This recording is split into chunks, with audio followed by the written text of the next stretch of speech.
my life, I've been fascinated by two things: the Lord and the arts. As I grew up, my family encouraged me in both of these pursuits. We went to church as a family, and I took art classes. In high school, like most students, I followed the advice of others who also had these interests, but they misunderstood.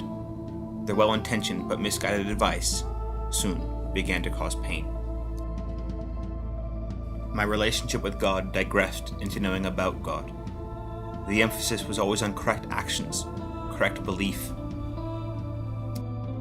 It moved God from an affair of the heart to an idea of the mind.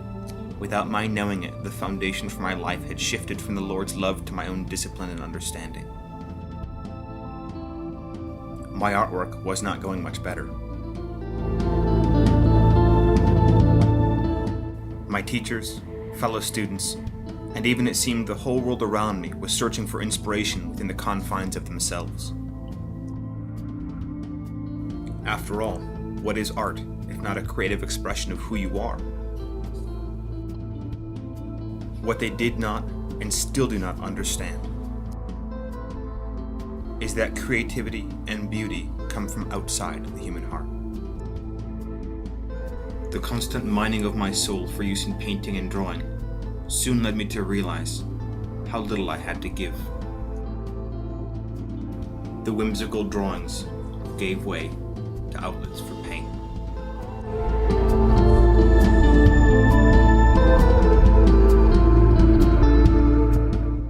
But mercy was not far away. As with all things spiritual, the Lord intervened with grace, and my heart responded in kind. After a process of healing and the perspective wrought with time, I've come to a different perspective on the nature of creativity and the marriage of faith and the arts. There is a lie in our culture that affects all the creative types: the tortured artist. The stories happen so often we begin to think depression, dysfunction, and various other types of self-destructive tendencies are the price one pays for creativity.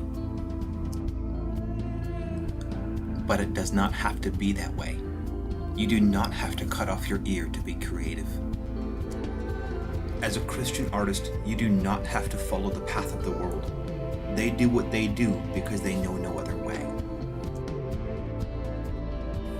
As a child of the King, you do not have to get your creativity from inside yourself.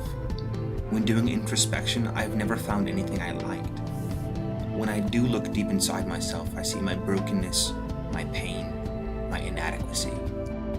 But I don't have to create with those as my raw materials. The most creative person in the universe lives inside of you.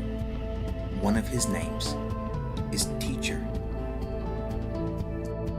The same one who gives you access to the throne of grace in heaven can also use your imagination to give you paintings from heaven. Believe it or not, Christian art does not have to be cute or lame. In prayer, with your sketchbook or your guitar in front of you, you can ask the Lord for ideas, and He gives them. Some of the best guitar riffs I've heard as of late have been from people who have heard them during prayer. I can spend hours in front of my canvas doing what God created me to do, and as I turn my heart towards Him in worship, the inspiration is better than it ever was before. The purpose of the arts is not self-expression or to teach. It's to capture our imaginations and to help us to wonder at the greatness of the God we serve.